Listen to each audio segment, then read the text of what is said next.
अब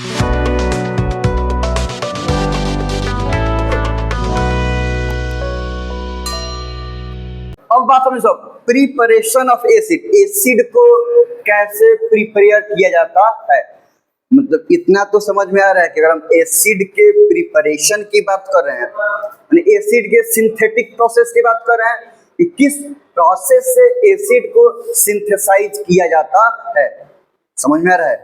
एक हम लोग पढ़ेंगे लोग सल्फ्यूरिक एसिड क्या, हाइड्रोक्लोरिक एसिड क्या है, प्रिपेयर किसको किया जाएगा। तुम सब कॉमन सेंस से बताओ, सब ऑर्गेनिक एसिड को कि इनऑर्गेनिक एसिड को, इतना समझ में आ रहा है ना। तो जनरली कार्बोनिक एसिड हो गया, चाहे हाइड्रोक्लोरिक एसिड हो गया, सल्फ्यूरिक एसिड हो गया, ये सब के प्रिपरेशन के बारे में हम देख लेते हैं कि कौन सा एसिड को कैसे प्रिपेयर किया जाता है। अभी बस इतना समझ लो, अगर हाइड्रोक्लोरिक एसिड है तो हाइड्रोजन गैस को पास करेगा अलॉन्ग विथ क्लोरीन गैस, या हाइड्रोजन गैस क्लोरीन गैस से रिएक्ट करेगा इलेक्ट्रिक स्पार्क के प्रेजेंस में, उसमें इलेक्ट्रिक स्पार्क होना चाहिए। हाइड्रोजन गैस क्लोरीन गैस मिला दो, बीच में इलेक्ट्रिक स्पार्क करा दो, तार लगा कर सटा दो, स्पार्क कर जाएगा। तो इलेक्ट्रिक स्पार्क के प्रेजेंस में, बिना स्पार्क के प्रेजेंस में नहीं होगा। कितना हाइड्रोजन गैस और क्लोरीन गैस रहेगा तो HCl का फॉर्मेशन नहीं करेगा, समझ में आ रहा है। तो इलेक्ट्रिक स्पार्क के प्रेजेंस में हाइड्रोजन गैस क्लोरीन गैस से रिएक्शन करेगा तो क्या बनाएगा, हाइड्रोक्लोरिक एसिड HCl बनेगा। अब इतना लिख लिया जाए, ठीक। सिंथेटिक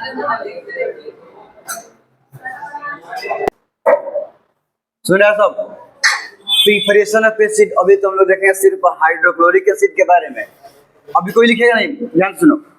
अब हाइड्रोजन गैस को हम पास करेंगे क्लोरीन गैस के साथ, किसके प्रेजेंस में, इलेक्ट्रिक स्पार्क के प्रेजेंस में, तब जाके क्या बनेगा हमारा हाइड्रोक्लोरिक एसिड। और इस प्रोसेस की सिंथेटिक प्रोसेस है, मतलब एसिड बनाने का सिंथेटिक प्रोसेस है। इसमें हो क्या रहा है, ये हो गया हमारा हाइड्रोजन गैस और इसके साथ रिएक्शन कर रहा है कौन, क्लोरीन गैस, और रिएक्शन कर रहा है किसके प्रेजेंस में, इलेक्ट्रिक स्पार्क के प्रेजेंस में, तब जाके बन रहा है हाइड्रोजन क्लोराइड, माने हाइड्रोक्लोरिक एसिड। तो यहाँ पे एसिड का फॉर्मेशन हुआ कि नहीं हुआ, तो ये कौन सा एसिड का फॉर्मेशन हुआ, हाइड्रोक्लोरिक एसिड का फॉर्मेशन हुआ, नहीं हुआ क्या। दूसरी नंबर अगर हम बात करें, ध्यान समझना, अगर मान लो कि प्रिपरेशन करना है सल्फ्यूरिक एसिड का, प्रिपरेशन ऑफ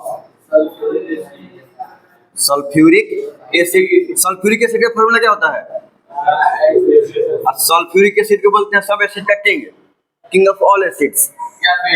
ध्यान देखो, सल्फर रिएक्शन करेगा ऑक्सीजन से, ये सल्फर डाइऑक्साइड बनाता है, सुन रहे सब, ये क्या बनाएगा, सल्फर डाइऑक्साइड।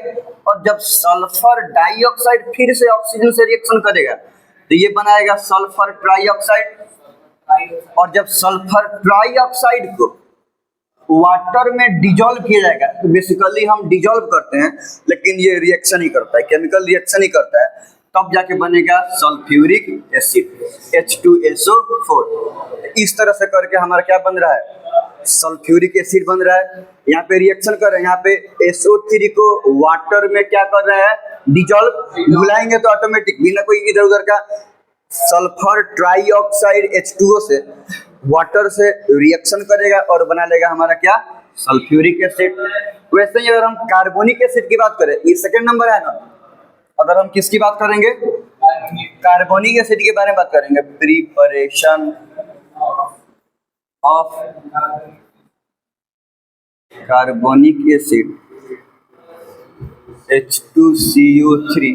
ध्यान से देखो, कार्बन रिएक्शन करेगा ऑक्सीजन के साथ तो क्या बनाएगा, कार्बन डाइऑक्साइड। और जब कार्बन डाइऑक्साइड को वाटर में डिजोल्व करेंगे तो यहाँ से बन जाएगा कार्बोनिक एसिड H2CO3। ये हमारा क्या हो गया, कार्बोनिक एसिड। तो इस तरह से कुछ प्रोसेस है जिससे हम लोग हाइड्रोक्लोरिक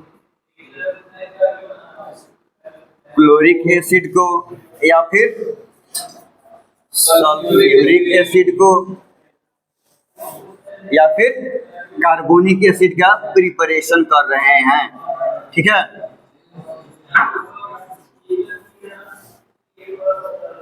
अब उतार लो।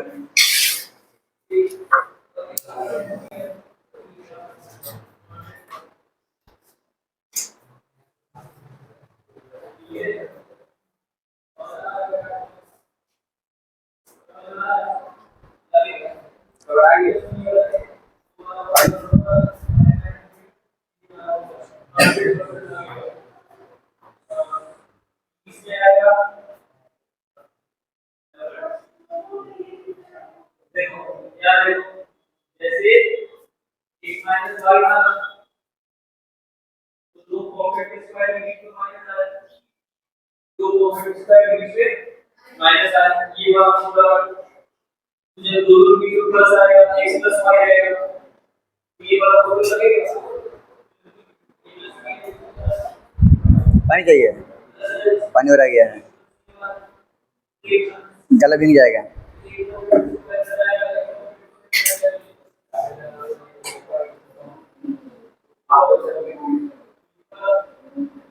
आज ट्यूजडे है ना,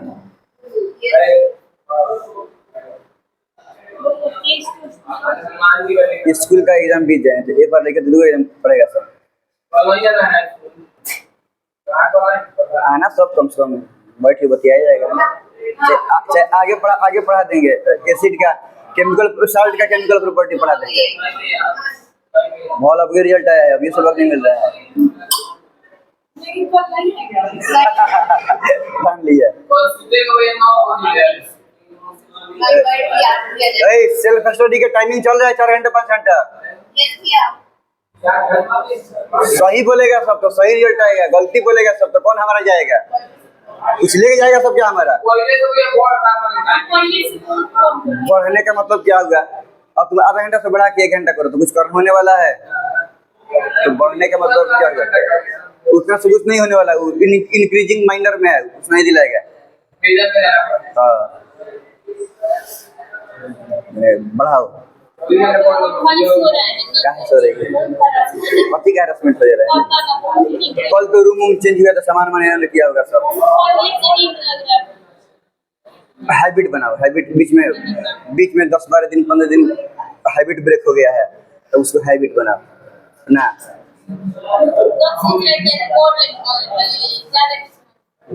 हैबिट बिल्ड करो, मान जान लड़का सबको बिगाड़ देता है, मोह माया में आदमी बिगड़ता है, बनता नहीं है।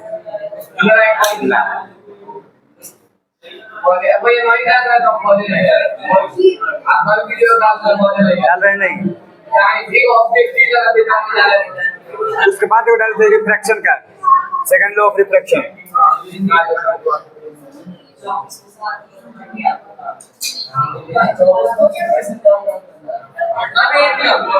आज रहने दिया जाए, सुन रहा सब, आज रहने देते हैं। कल से पढ़ा जाएगा एसिड का केमिकल प्रॉपर्टी, ठीक है ना। तबीयत ठीक है लेकिन मन नहीं कर रहा पढ़ाने के लिए। पढ़ना एसिड का केमिकल प्रॉपर्टी। तो अगर सबसे पहले अगर हम एसिड के प्रॉपर्टी में जाएं तो ये तो बात सब किसी को कि एसिड को जब डिसोसिएट किया जाएगा तो सॉल्यूशन में कौन सा आयन देगा, हाइड्रोजन आयन देगा। तो ये आसान है। दूसरा प्रॉपर्टी की अगर हम बात करें तो एसिड जब मेटल से रिएक्शन करेगा, आगे हम मेन बात बताएंगे, तो सॉल्ट का फॉर्मेशन करेगा और हाइड्रोजन गैस इवॉल्व होगा। और हाइड्रोजन गैस का इवोल्यूशन कैसे चेक होता है, पॉपिंग साउंड से। जब पॉप साउंड प्रोड्यूस करेगा, माचिस के तिली जलाओ, टेस्ट ट्यूब के ऊपर पॉप से कर देगा तो समझ जाओगे क्या हुआ कि हाइड्रोजन गैस इवॉल्व हुआ है। आसान है, घर पे भी चेक हो सकता है। अगर एसिड प्रेजेंट हो तो, नहीं हो तब दिक्कत है, ठीक है। तो पॉपिंग साउंड से पता चलेगा कि हाइड्रोजन गैस का इवोल्यूशन हुआ है। तो एसिड जब मेटल से रिएक्शन करते, कौन मेटल, अगर हम जो रिएक्टिविटी सीरीज के बारे में बात करेंगे, हम रिएक्शन में देखेंगे कि जब एसिड मेटल से रिएक्शन करेगा तो उसमें मेटल हाइड्रोजन को डिस्प्लेस करता है। तो हाइड्रोजन को वही ना मेटल डिस्प्लेस करेगा जिसका रिएक्टिविटी हाइड्रोजन से ज्यादा होगा। इसीलिए अगर हम बहुत ही रिएक्टिविटी सीरीज में जो नीचे रहता है, सिल्वर हो गया, गोल्ड हो गया, प्लेटिनम, कॉपर, तो ये सब जो हाइड्रोजन से नीचे रहता है उससे ये वाला प्रोडक्शन हाइड्रोजन गैस का इवोल्यूशन नहीं होगा। क्यों?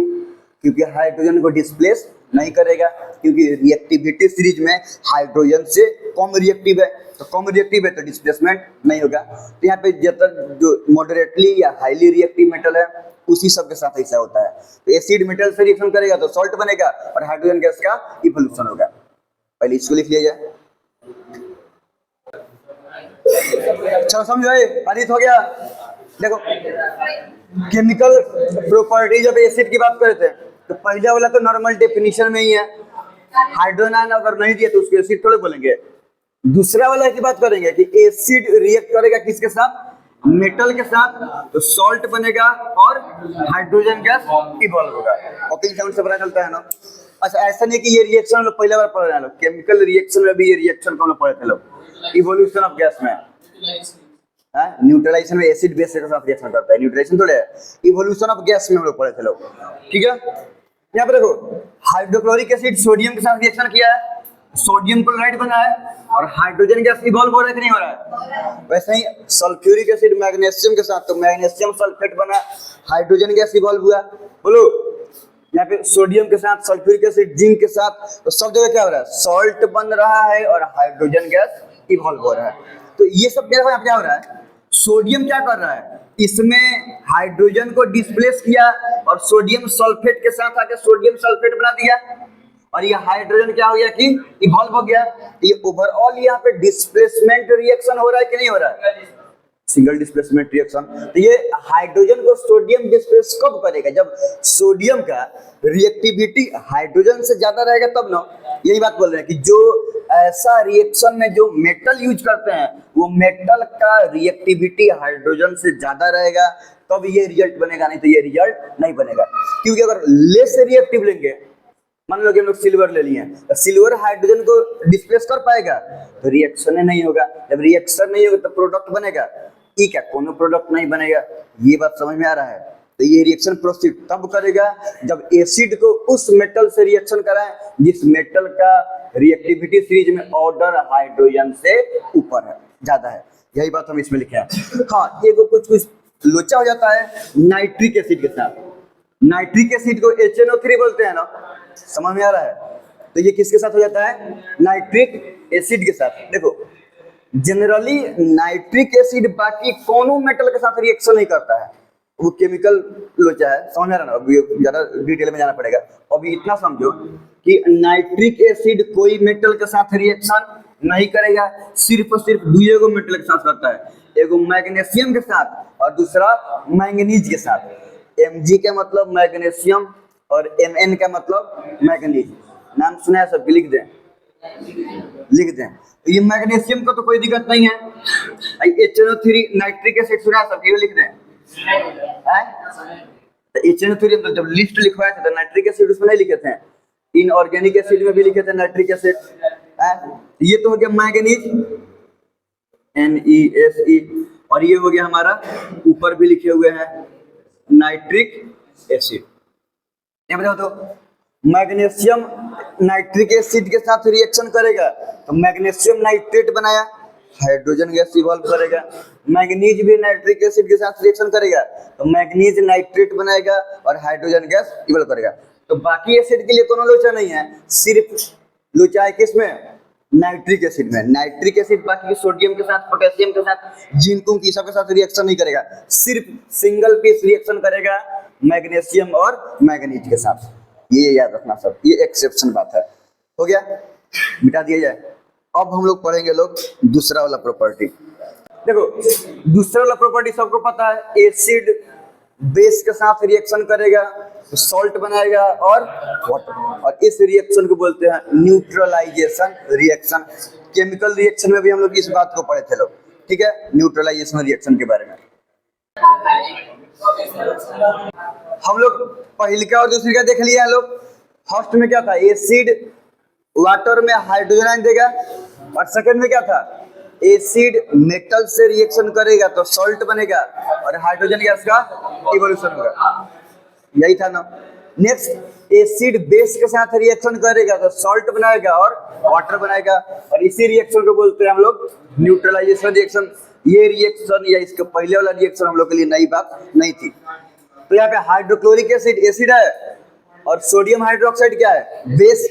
तो यहाँ पे क्या बना है, NaCl, कॉमन सॉल्ट किसी को ना बोलते हैं, सोडियम क्लोराइड को, और वाटर बन रहा है कि नहीं बन रहा है, सब जगह पे है। सल्फ्यूरिक एसिड कैल्शियम हाइड्रोक्साइड से रिएक्शन कर रहा है, नाइट्रिक एसिड मैग्नीशियम हाइड्रोक्साइड से, फास्फोरिक एसिड कैल्शियम हाइड्रोक्साइड से, calcium sulphate, magnesium nitrate, calcium phosphate, ये सब सॉल्ट बन रहा है और सॉल्ट के साथ क्या बन रहा है कि वाटर, मतलब ये सब कौन सा रिएक्शन है, न्यूट्रलाइजेशन रिएक्शन। अब हम लोग को देखना है एसिड का रिएक्शन मेटल कार्बोनेट से या मेटल बाइकार्बोनेट से। मेटल बाइकार्बोनेट को मेटल हाइड्रोजन कार्बोनेट भी बोलते हैं। पहले के दिन जिसमें एसिड पाए थे उसने बताया थे हम सोडियम हाइड्रोजन कार्बोनेट बोलो या सोडियम बाइकार्बोनेट बोलो, बोलने के लिए कुछ भी बोल सकते हैं। तो वही एसिड का रिएक्शन मेटल कार्बोनेट से या मेटल बाइकार्बोनेट से। जब एसिड मेटल कार्बोनेट से या मेटल बाइकार्बोनेट से रिएक्शन करेगा तो सॉल्ट तो बनेगा ही, सॉल्ट के साथ कार्बन डाइऑक्साइड गैस भी बनेगा और H2O भी बनेगा। सॉल्ट बनता है, वाटर बनता है और कार्बन डाइऑक्साइड गैस भी बनता है। इतना बात पहले लिख लिया जाए, ठीक है।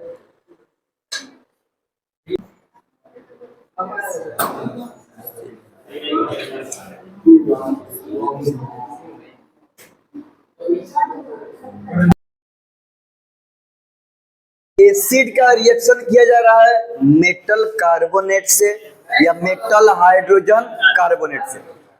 इसको मेटल बाइकार्बोनेट भी पढ़ते हैं। तो सॉल्ट बनेगा वाटर और कार्बन। तो यहाँ पे एक ही एसिड को, यहाँ पर भी हाइड्रोक्लोरिक एसिड है और यहाँ पर भी हाइड्रोक्लोरिक एसिड है, दोनों सेम एसिड है ना। यहाँ पे हाइड्रोक्लोरिक एसिड सोडियम कार्बोनेट से रिएक्शन किया और यहाँ पे हाइड्रोक्लोरिक एसिड सोडियम बाइकार्बोनेट से, सोडियम हाइड्रोजन कार्बोनेट है कि नहीं है, रिएक्शन किया। तो यहाँ पर भी सॉल्ट H2O कार्बन डाइऑक्साइड बना के नहीं बना, यहाँ पर भी एसिड सब अलग अलग एसिड है। एक में सोडियम कार्बोनेट है, एक में सोडियम बाइकार्बोनेट है। यहाँ पर भी सॉल्ट बन रहा है और हाइड्रोजन और कार्बन डाइऑक्साइड बन रहा है कि नहीं बन रहा है। कोई भी एसिड मेटल कार्बोनेट से या मेटल हाइड्रोजन कार्बोनेट से रिएक्शन करेगा तो सॉल्ट बनेगा, हाइड्रोजन हाइड्रोक्साइड मतलब वाटर बनेगा और कार्बन डाइऑक्साइड गैस का रिलीज होगा। जनरली एसिड के बारे में बात कर रहे थे तो नॉन मेटेलिक ऑक्साइड मैंने ऑक्सीजन किसके साथ रिएक्शन किया है, नॉन मेटल के साथ, तो नॉन मेटेलिक ऑक्साइड हो गया। तो generally non metallic oxide nature में एसिडिक होता है और मेटेलिक ऑक्साइड नेचर में बेसिक होता है। अब वो इलेक्ट्रॉन से रिलेटेड, अब यहाँ पे हाइड्रोजन आयन और वो सब नहीं देखना, सब हाइड्रोक्सिल आयन के अकॉर्डिंग नहीं देखना। सॉल्यूशन में हाइड्रोजन आयन दे, हाइड्रोक्सिल आयन दे, वो इलेक्ट्रॉन रिलेशन के अकॉर्डिंग हम लोग देखते हैं। लोग समझ में आ रहा है ना, तो अलग कॉन्सेप्ट है। खैर उतना भी डिटेल में नहीं जाना है, अभी बस समझने के लिए एज ए जनरल इंफॉर्मेशन समझ लो कि generally non metallic oxide nature में एसिडिक होगा। जैसे मान लीजिए सल्फर डाइऑक्साइड की बात करें, सल्फर डाइऑक्साइड, सल्फर और ऑक्सीजन है, सल्फर क्या है, मेटल की नॉन मेटल, नॉन मेटल, तो ये नेचर में कैसा होगा, एसिडिक। नाइट्रोजन ऑक्साइड की बात करेंगे, नाइट्रोजन डाइऑक्साइड NO2 की बात करेंगे, तो ये क्या है, नॉन नाइट्रोजन क्या है, नॉन मेटल, तो क्या हो जाएगा, एसिडिक की basic, acidic non metal oxide है। अगर हम कार्बन डाइऑक्साइड की बात करेंगे तो कार्बन क्या है, मेटल के नॉन मेटल, नॉन मेटल, तो carbon dioxide non metallic oxide है, तो ये नेचर में कैसा होगा, एसिडिक की बेसिक, एसिडिक। तो हम ये बोल रहे थे कि नॉन मेटल के साथ अगर ऑक्सीजन हो माने नॉन मेटेलिक ऑक्साइड है तो जनरली नेचर में एसिडिक होगा। हाँ, एक्सेप्शन है कार्बन मोनोऑक्साइड का, कार्बन मोनोऑक्साइड नेचर में एसिडिक नहीं होता है। ठीक, और जब बोली दिया कि इलेक्ट्रॉन रिलेशन वाला है तो वो ये नहीं होता, ये बताने के लिए फिर उसमें घुसना पड़ेगा। तो अब इतना समझ में आ गया ना, बाकी जनरल नॉन मेटल अगर ऑक्सीजन के साथ है तो क्या है, acidic, except carbon monoxide. Even carbon dioxide acidic है लेकिन कार्बन मोनोऑक्साइड एसिडिक नहीं होता है, एक्सेप्शन है। और अगर मेटालिक ऑक्साइड की बात करें तो वो नेचर में होगा basic, nitrogen oxide, sorry sodium oxide, magnesium oxide, calcium oxide, sodium, magnesium, calcium, ये सब क्या है, मेटल के नॉन मेटल, मेटल नहीं है क्या, इलेक्ट्रॉन डोनेटिंग नेचर का, इलेक्ट्रो पॉजिटिव आयन बनाएगा तो मेटल हो गया।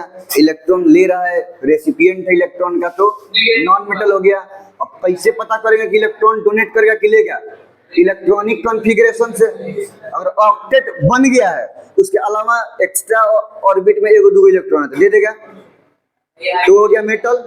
वो क्या हो गया, मेटल। और अगर बाकी अगर नॉन मेटल की बात करें तो ऑक्टेट पूरा करने में एक दो कमी पड़ जाएगा, तो लेके कमी करना पड़ेगा। और हाइड्रोजन का तो पॉजिटिव आयन नहीं बनाता है और ये निगेटिव, ज्यादातर पॉजिटिव आयन नहीं बनाता है, लेकिन जनरल केस में पॉजिटिव आयन नहीं बनाएगा, कभी कभी निगेटिव आयन भी बनाता है। हाइड्रोजन वही से आता है नॉन मेटल में ही, मेटल में नहीं आता है नॉन मेटल में ही। लेकिन एगो इलेक्ट्रॉन है, इलेक्ट्रॉन डोनेटिंग नेचर का भी है और इलेक्ट्रॉन लेता भी है, तो वो एक है तो दे भी सकता है और ले भी सकता है। बोल तो रहे हैं कहीं कहीं इलेक्ट्रो पॉजिटिव यूज होता है, कहीं कहीं इलेक्ट्रो नेगेटिव। मैक्सिमम तो H प्लस आयन ही बनता है, कहीं कहीं H माइनस आयन भी बनता है। वो रिएक्शन मैकेनिज्म में देखना है कि कहाँ पे पॉजिटिव H प्लस आयन बनेगा और कहाँ पे H माइनस आयन बनेगा, कोई दिक्कत नहीं है ना। लेकिन जनरली क्या है नेचर में, नॉन मेटल है हाइड्रोजन, ठीक है। तो अब हम क्या पढ़े थे, सोडियम, पोटेशियम, कैल्शियम, मैग्नीशियम, ये सब क्या है, मेटल। तो अगर ये सब का ऑक्साइड होगा तो नेचर में एसिडिक होगा कि बेसिक होगा, बेसिक होगा, कोई दिक्कत नहीं है ना। नॉन मेटेलिक ऑक्साइड नेचर में बेसिक होता है। देखो कुछ कुछ ऑक्साइड है, इवन मेटेलिक ऑक्साइड है, जो नेचर में एसिडिक भी होगा और बेस भी होगा। मतलब वही मेटेलिक ऑक्साइड कहीं कहीं एसिड के जैसे बिहेव करेगा और वही कहीं कहीं बेस के जैसा बिहेव करेगा। ये बात समझ में आ रहा है, आगे रिएक्शन में हम बता देंगे। अब जस्ट जनरल कॉन्सेप्ट प्रॉपर्टी बताने के लिए समझा रहे हैं, तो ये बात को हम बता रहे हैं, यहाँ तो कोई दिक्कत नहीं है ना। आगे हम जब रिएक्शन आएगा बेस का तो उसमें हम बताएंगे। तो हम ये बोल रहे थे जैसे कि aluminium oxide, lead oxide, zinc oxide.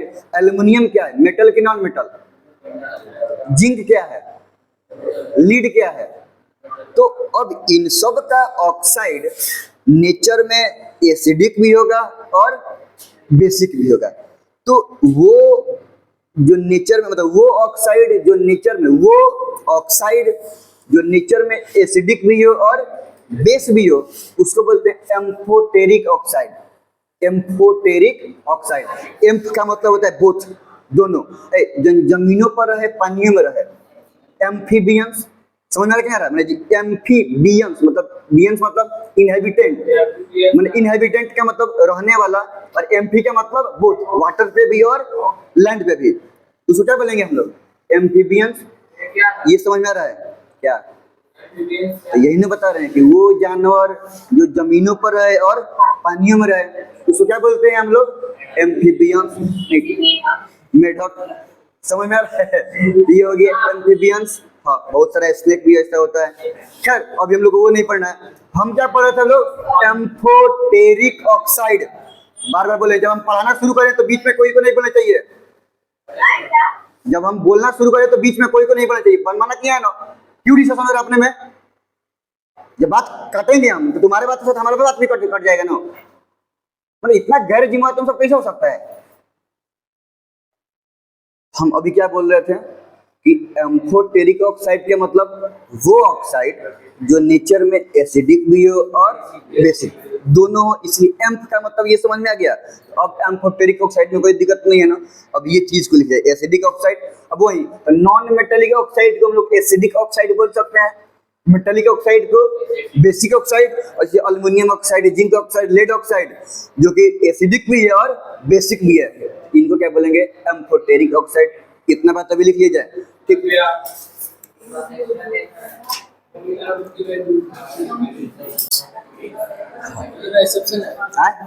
तीन देखा था ना, metal oxide are generally basic in nature. Metal oxide के जनरल नेचर क्या है, तो अब ये बेसिक है, ये किसके साथ सॉल्ट और वाटर बनाएगा, एसिड के साथ कि बेस के साथ, ये तो खुद बेस है ये है। अब ये एसिड के साथ रिएक्शन करेगा तब ना न्यूट्रलाइज करेगा, तो they react with acid to form salt and water. तो एसिड के सॉल्ट क्यों बनाएगा, क्योंकि इसका नेचर है बेस के जैसा, तो एसिड के साथ सॉल्ट और वाटर बनाएगा। जैसे sodium oxide, magnesium oxide, calcium oxide, जो भी हो। Non metallic oxide generally nature में कैसा होगा, और जब नेचर में एसिडिक होगा तो बेस के साथ सॉल्ट और वाटर बनेगा, तो बेस को न्यूट्रलाइज करेगा, नहीं करेगा क्या। जैसे कार्बन डाइऑक्साइड, नाइट्रोजन डाइऑक्साइड में नाइट्रोजन ऑक्साइड जो भी हो, sulphur dioxide. Carbon monoxide exception है, कार्बन मोनोऑक्साइड, कार्बन तो है नॉन मेटल, ये oxygen carbon monoxide non metallic oxide हुआ, लेकिन ये नेचर में एसिडिक नहीं होता है। हाँ, हम ये बात कर रहे थे कि कुछ ऑक्साइड है, कुछ स्पेशली कुछ मेटलिक ऑक्साइड है जो नेचर में एसिडिक भी होता है और बेसिक भी होता है, तो एसिड के जैसा भी एक्ट करेगा और बेस के जैसा। तो इन ऑक्साइड्स को बोलते हैं एम्फोटेरिक ऑक्साइड।